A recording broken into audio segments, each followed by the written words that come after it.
Hey everyone, welcome back to Rising Stronger. This is Lisa Schoen. It's been a little while since I've been on here. I hadn't planned to take such a hiatus from this, but I was away for spring break and then playing catch up ever since. And life's just been busy. Anyway, today I actually came up with this topic after talking with one of my patients. Um, I wanted to talk a little bit about OCD and how it shows up, the different types of forms, and things that you could do to rise stronger or rise above. The reason I'm doing that is because it came to my attention with my client that um, sometimes OCD can be missed. The reason for that is because, we've been living with ourselves all of our lives, right? We've been living all our lives with our thoughts, all our lives with our emotions, and it's just all we know, right? And sometimes there's like some more obvious forms of OCD that people are familiar with. And then there's other forms that oftentimes people have no clue about. And they're just going about life until it either causes a disruption in their lives or, somebody who may be more aware of these different types may point it out to them. So, yeah, that's what happened with my client. Like she came to me with a different presenting issue that we've been working on, and it took her moving and having issues with packing, and for her to even think to explore this both with herself and with me. So I wanted to bring to light a little bit about OCD in case maybe you're questioning, do I have this? Or does somebody I love possibly have this? And just share the types and also what you could do about it. First off, what causes OCD? That's like the famous question that I get for all kinds of diagnoses. And I always say it's sort of like a recipe with lots of different ingredients. They do believe that there is like part of it's brain biology and neurochemistry. Part of it can be genetics. There can be that hereditary component to it. Um, and then because there's genetics, sometimes if a parent has it, for instance, it also can be through learned behaviors, right? If you're seeing a parent modeling one or more types of OCD behaviors, you're going to just learn. And again, how we grow up is all we know. And so we kind of pick up on some of those environmental things. Um, Speaking of environment, that's another one. There can be environmental factors and sometimes trauma, significant life events, stressful situations, bullying, abuse. Sometimes a more traumatic event can trigger OCD in individuals with that genetic predisposition. Um, and sometimes even childhood infections like pandas can cause a sudden onset or worsening of symptoms. So, what does OCD look like? A lot of people, if they do know about OCD, they know more about these common ones, such as contamination OCD.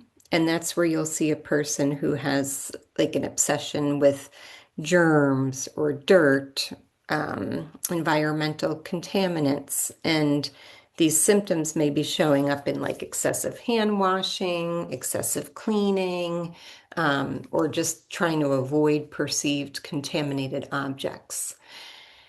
Um, Another more common one is a checking OCD. Like sometimes you'll see someone who is repeatedly having to check their locks or check their appliances, or check their health just because there's like a real intense fear around harm or mistakes.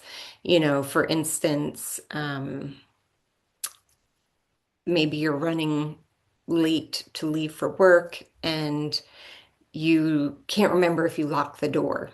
A person with OCD, like that would really impact them for a while, like that fear of like, oh gosh, did I lock that door today? And they have kind of like this urge to go back and check and double check, triple check sometimes, or did I turn the oven off today after I cooked? Like that fear of a fire can create that needing to check multiple times sometimes. Um, Another common one is, symmetry or ordering type of OCD, where it's like you need items to be symmetrical or orderly or just right. And this would show up in like excessive arranging, counting, aligning objects just right. And I always tell people, like, we all have a little bit of a lot of things, I think. And, I know I say jokingly, but seriously, like I have a little OC, but it becomes the D when it like becomes a disorder, where it like really impacts your day-to-day living, really impacts your quality of life, or really creates a lot of distress for yourself. Like I know I remember when I was house shopping, like there was a time period where they would make these counters like on an angle and it would drive me crazy. But is that going to make or break my day or my quality of life? No. If I mean, I didn't end up with a house like that because it would annoy me, but it wouldn't like negatively impact me on an extreme level. Um, Whereas, like, for instance, the checking, if it's making you late for work or causing you a lot of distress and worry while you're at work or out wherever you may be, that's when it might become more of that D. It's causing a lot of distress. Another type of OCD is hoarding. Um, and I don't know, there's a show called Hoarders that really demonstrates what this looks like, but it's when a person has extreme difficulty discarding of items, regardless of their value, regardless of their worth, and it leads to oftentimes major clutter that can disrupt a person's living space. Um, Sometimes it could be, pretty severe where it's like hard. It can become like hazardous, like a fire hazard or a safety hazard, a walking hazard, and it's really impactful on a person's life.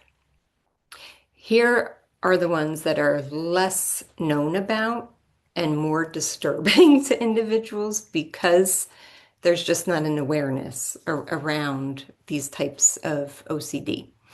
One is called intrusive thoughts OCD, or sometimes it could be called pure O OCD. And this is when a person has disturbing, unwanted thoughts related often to harm, harm to yourself, harm to other people. It could be related to sexuality or even religion.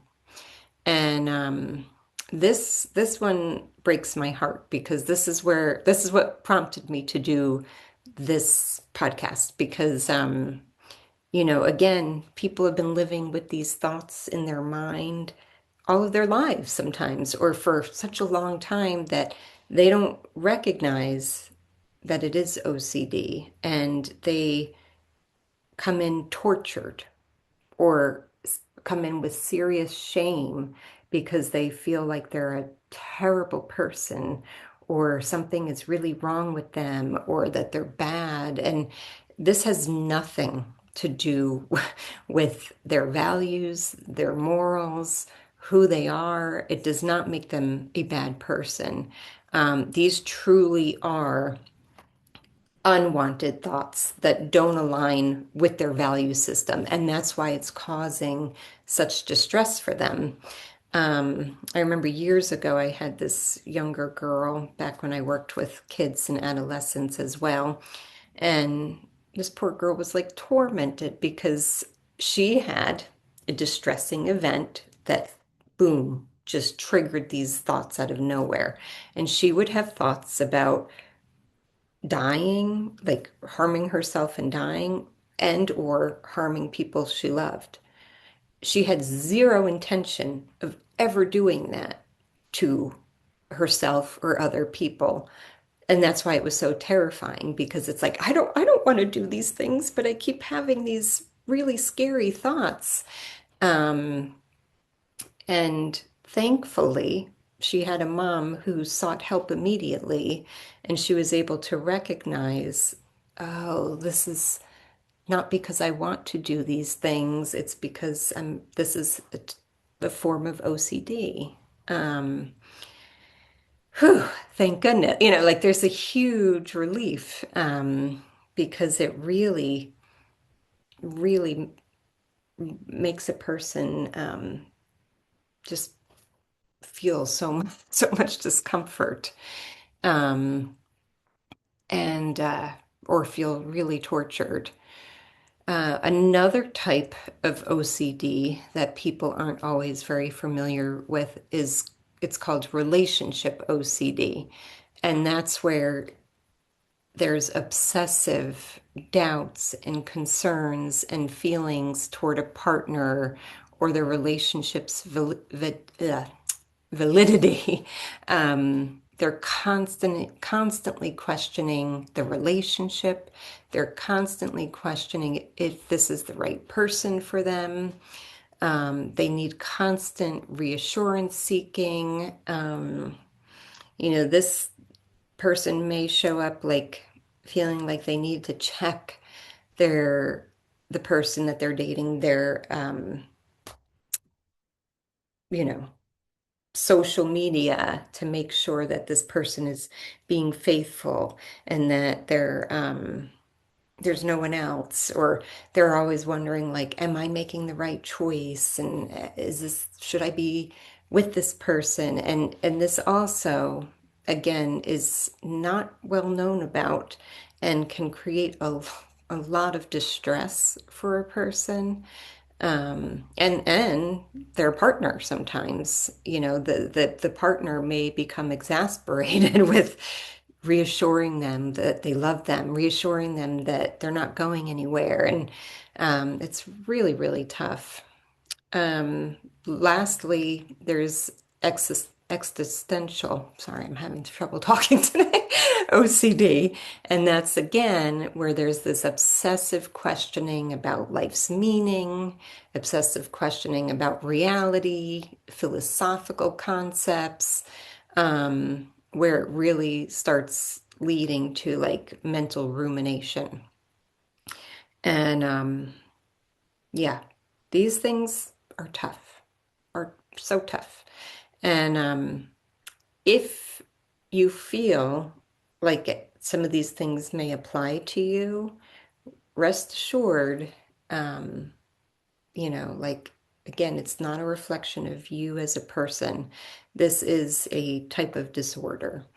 Um, It is a type, I tell people the frustrating part is that it may not completely go away, at least right now. Maybe in a few years they'll come up with like a true treatment for it.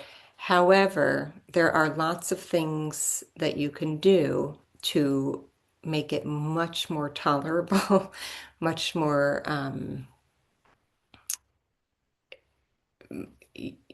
much less distressing. Um, and it just, you find ways so that it doesn't have such an impact on your life. First off, there's medication.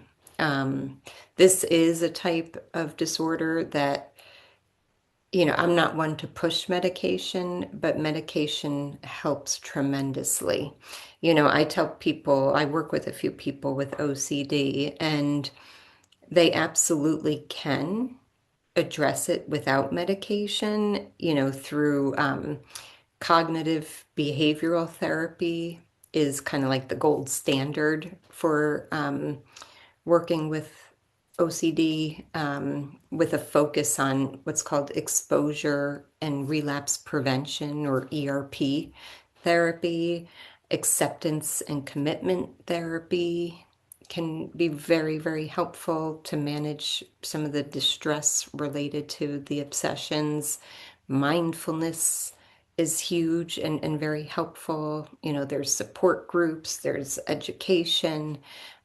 You could do all of these things, but it, even with that, it just becomes burdensome or exhausting. And I think medication would just help to majorly reduce the symptoms or the intensity or the frequency. And it's just a matter of like a personal choice about like your quality of life. Like I said, when you have those other parts in practice, it might feel manageable without medication, but I personally think those SSRIs can really benefit in addition to therapy. This is something I wouldn't recommend just trucking through and trying to, you know, uh, push through on your own. Like, this is something I think you need to work with a professional, and a professional who is aware, and well versed and trained in OCD so that they can help you manage these things and give you those tools and resources to help. Um, anyway, I'm not going to make this any longer than it already is, but if you know someone who would benefit from this, or if this spoke to you today, there is help. There are resources so that life can feel a little more manageable. So anyway, I hope that helps you like find ways to rise stronger from the situation. And yeah, again, if you could rate and review, that helps my podcast to spread. So, or share, I'd appreciate that. Thanks so much for tuning in. Have a great day.